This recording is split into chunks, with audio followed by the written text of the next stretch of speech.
Hello guys, तो कैसे आप लोग? उम्मीद है आप सब लोग खैरियत से होंगे। आज मैं बिजनेस टेक्नोलॉजी का 15 चैप्टर जिसका नाम है accounting and other business function, ये कवर करने वाला हूँ। ये बहुत छोटा चैप्टर है, लेकिन 3-4 MCQ इस चैप्टर से लाजमी आते हैं। तकरीबन 10 मिनट में कवर हो जाएगा। तो चैप्टर को स्टार्ट करते हैं। Relationship of accounting with other business function. Accounting, इसमें हम ये नहीं बताते कि अकाउंटिंग डिपार्टमेंट क्या करते हैं, बल्कि इसमें जब अकाउंटिंग डिपार्टमेंट और डिपार्टमेंट से कोऑर्डिनेट करेगा तो किन किन फैक्टर के बेस पे कोऑर्डिनेट करेगा। तो इसमें जो सबसे पहला है वो है purchasing. Purchasing department accounting department से कोऑर्डिनेट या कंसल्ट कर रहा है तो किन किन फैक्टर की बेस पे कोऑर्डिनेट तो किन किन फैक्टर की बेस पे अकाउंटिंग डिपार्टमेंट कोऑर्डिनेट करेगा या लिंक क्रिएट्स करेगा। तो ये वो फैक्टर है जिस पे परचेजिंग डिपार्टमेंट अकाउंटिंग डिपार्टमेंट से कोऑर्डिनेट या कंसल्ट करेगा। तो इसमें जो सबसे पहला है वो है founding credit terms. Founding credit terms, जब हमने परचेज करनी है कोई भी प्रोडक्ट, नॉर्मली लार्जर ऑर्गेनाइजेशन है वो क्रेडिट पे चीज़ें परचेज करती है। जो सप्लायर के साथ क्रेडिट टर्म्स हैं उनको तय करने के लिए अकाउंटिंग डिपार्टमेंट जो है वो बाइंग या परचेजिंग डिपार्टमेंट के साथ मिल के काम करते हैं। अब अकाउंटिंग डिपार्टमेंट को पता है कि फ्यूचर में अगर हमने कैश पे करनी है, हमारा वर्किंग कैपिटल साइकिल वो क्या है, हमारा लिक्विडिटी पोजीशन वो क्या है। तो हम कोशिश करेंगे, हम एक टर्म्स यूज़ करते हैं जैसे लीडिंग एंड लैगिंग। इसका मतलब होता है कि हम रिसीवेबल से जल्द कैश रिसीव करें और पेएबल को लेट पेमेंट कर दें। क्रेडिट टर्म्स अगर सप्लायर के साथ मुकर्रर करना है तो अकाउंटिंग डिपार्टमेंट परचेजिंग डिपार्टमेंट को हेल्प करेगा कि किस तरह से क्या क्रेडिट टर्म डिसाइड की जाए कि जो हमारे लिए बेनिफिशियल हो। क्योंकि अगर हम लॉन्ग क्रेडिट टर्म डिसाइड करते हैं तो इसके साथ ये इम्पैक्ट भी पड़ सकते हैं कि हमें प्रोडक्ट महंगे मिले। अगर हम लेट पेमेंट करना चाह रहे हैं तो डिस्काउंट वगैरह इस तरह फैक्टर को भी देखना पड़ेगा।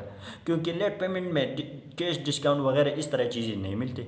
और पेमेंट को भी हम मैक्सिमम और पेमेंट को भी देखना पड़ेगा कि हम मैक्सिमम कितना डिले कर सकते हैं जो हमारे लिए मुमकिन हो।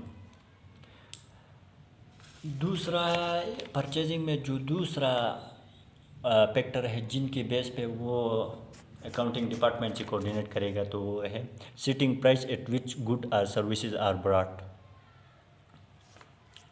यानी प्राइस, इस तरह अगर प्राइस मुकर्रर करनी है, इसमें अकाउंटिंग डिपार्टमेंट है, इसके जो एडवाइस है वो इम्पोर्टेंट होंगे।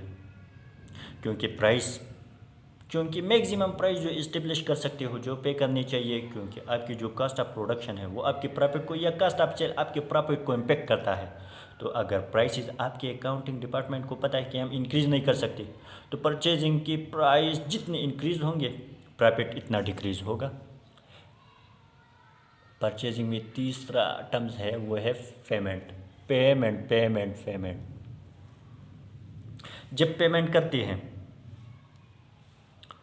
तो पेमेंट का अकाउंट डिपार्टमेंट इसका अप्रूवल देता है। तो पेमेंट का अकाउंट डिपार्टमेंट इसका अप्रूवल देता है। चेक रिक्विजिशन जब होते हैं इसके बेस पे पेमेंट होती है। इसमें भी अकाउंटिंग डिपार्टमेंट परचेजिंग डिपार्टमेंट के साथ मिलकर काम कर रहा होता है।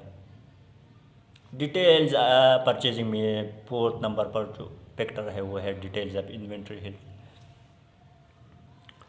Details of inventory health, inventory है तो अकाउंटिंग डिपार्टमेंट है वो इन्वेंट्री का रिकॉर्ड मेंटेन कर रहा होता है। और अगर पर्टिकुलर टाइम पे इतना इन्वेंट्री अवेलेबल है तो फ्यूचर में कितना ऑर्डर देना चाहिए, इकोनॉमिक ऑर्डर क्वांटिटी की कैलकुलेशन, इन सब में अकाउंटिंग डिपार्टमेंट हेल्प कर रहा होता है परचेजिंग डिपार्टमेंट का। और सबसे लास्ट पॉइंट है बजटिंग। फ्यूचर में हमने जो कैश बजट है यानी कब कब हमने सप्लायर को पे करना है, इसमें भी अकाउंटिंग डिपार्टमेंट परचेजिंग डिपार्टमेंट के साथ कोऑर्डिनेशन में काम कर रहा होता है। एक दफ़ा फिर बजटिंग को एक दफ़ा फिर पढ़ते।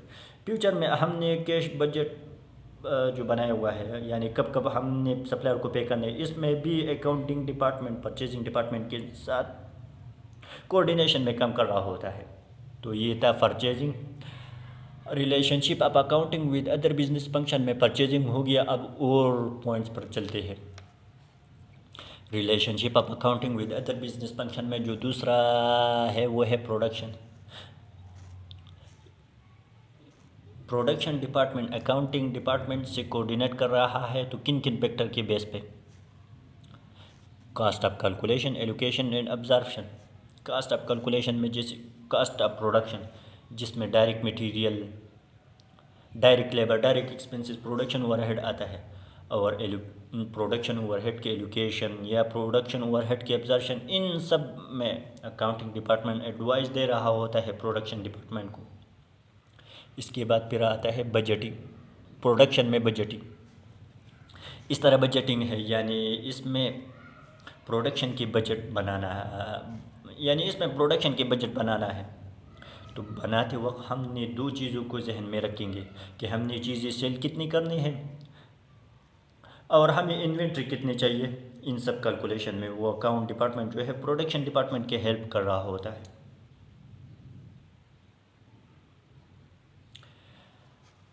प्रोडक्शन में तीसरा पॉइंट है quality assessment. Cost benefit analysis will be undertaken.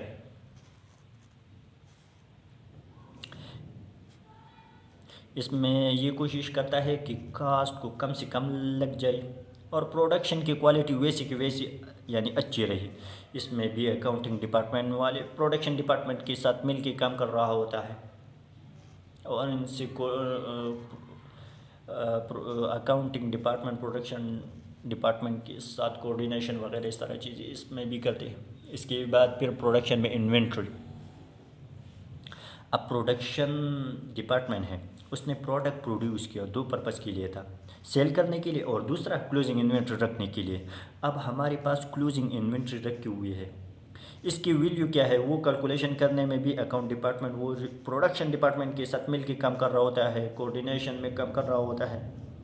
Inventory valuation में हमारे पास दो टेक्निक है, लाइफो, फाइफो, एवको, जबकि दूसरा टेक्निक क्या है, कास्ट वर्सेस एनआरवी जो है, यानी कास्ट और एनआरवी में जो लोअर है उसको फिक कर लेना।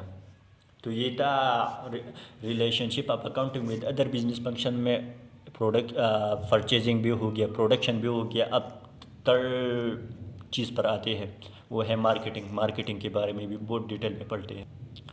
और relationship of accounting with other business function में परचेजिंग हो गया, प्रोडक्शन हो गया। अब थर्ड नंबर पर आते हैं मार्केटिंग। मार्केटिंग डिपार्टमेंट जब अकाउंट डिपार्टमेंट से कोऑर्डिनेट कर रहा होता है तो किन किन फैक्टर की बेस पे वो अकाउंट डिपार्टमेंट से कोऑर्डिनेट कर रहेंगे, जैसे बजटिंग, एडवर्टाइजिंग के लिए बजटिंग, इस पे भी मार्केटिंग डिपार्टमेंट अकाउंट डिपार्टमेंट से कोऑर्डिनेट करेंगे। अब वैसे एक समरी देते हैं बजटिंग पर। अब हम बजटिंग जब करते हैं तो सेल वॉल्यूम जो है वो इस्टेब्लिश होगा डिमांड के बेस पे, और इसके बेस पे प्रोडक्शन बजट होगा। सेल वॉल्यूम को कैलकुलेट करने में अकाउंटिंग डिपार्टमेंट जो है वो मार्केटिंग डिपार्टमेंट की हेल्प कर सकता है। यानी जैसे पास डेटा प्रोवाइड कर सकते हैं, प्रीवियस मंथ में क्या सेल थी, वो ट्रेंड क्या था, मार्केटिंग डिपार्टमेंट को वही ट्रेंड कैलकुलेट करके दे सकता है। इसके बेस पे फ्यूचर सेल इनको डिटरमाइन किया जा सकता है। दूसरे नंबर पर मार्केटिंग में है एडवर्टाइजिंग। तो अकाउंटिंग डिपार्टमेंट जब मार्केटिंग डिपार्टमेंट से कोऑर्डिनेट कर रहा है तो इसमें जो सबसे पहला था वो बजटिंग, दूसरा है एडवर्टाइजिंग। एडवर्टाइजिंग में किस तरह होते हैं, इसमें मार्केटिंग डिपार्टमेंट वगैरह इस तरह चीज़ें, इस एडवर्टाइजिंग में मार्केटिंग वगैरह इस तरह चीज़ें आती है। जब एडवर्टाइजिंग करते हैं तो मार्केटिंग डिपार्टमेंट अकाउंटिंग डिपार्टमेंट से कोऑर्डिनेट करते हैं। इसके बाद फिर प्राइसिंग, मार्केटिंग में प्राइसिंग, प्रोडक्ट की प्राइसिंग कितनी रखनी चाहिए, मार्केटिंग वाले कहते हैं कि प्राइस को कम करें ताकि डिमांड बढ़े, और इस बारे में अकाउंटिंग डिपार्टमेंट से कोऑर्डिनेट करता है। एक दफ़ा फिर प्राइसिंग के बारे में पता है, प्रोडक्ट की प्राइस कितनी रखनी चाहिए, मार्केटिंग वाले तो कहते हैं कि प्राइस को कम करें ताकि डिमांड बढ़े, और इसमें अकाउंटिंग डिपार्टमेंट से कंसल्ट कर रहा होता है ये मार्केटिंग डिपार्टमेंट वाले।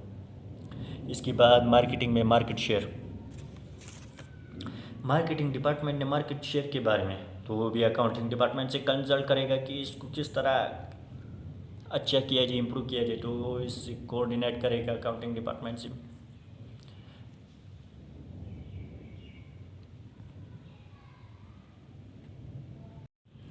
अब रिलेशनशिप अब accounting with other business function में हमने तो परचेजिंग के बारे में पढ़ा, प्रोडक्शन के बारे में पढ़ा, मार्केटिंग के बारे में पढ़ा, और जो सबसे आखिरी है सर्विस प्रोविजन, इसके बारे में आप पढ़ते हैं।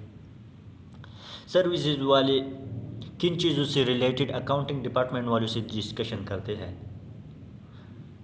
तो सर्विस के पहले हम फीचर पढ़ते हैं, इसके बाद फिर इन पॉइंट्स पर आते हैं। सर्विसेज है 4 मेन फीचर। तो सर्विसेज की 4 मेन फीचर हैं, वो हम सबसे पहले पढ़ते हैं। इसमें जो सबसे पहला है वो है इंटेंजिबल, यानी सर्विस को हम टच नहीं कर सकते। इसके बाद सर्विसेज के फीचर में दूसरा है इंसिफरेबिलिटी। इसमें ये होता है कि जब सर्विसेज प्रोवाइड की जा रही होती है तो उस वक्त कंज्यूम भी हो जाता है, यानी प्रोवाइड और कंज्यूम एक ही वक्त पर होता है। जैसे एक टीचर जब पढ़ाता है तो उस वक्त स्टूडेंट सुन भी लेते हैं। इसमें जो सर्विस की फीचर में तीसरे नंबर पर है पेरिशेबिलिटी। सर्विसेज को हम स्टोर नहीं कर सकते।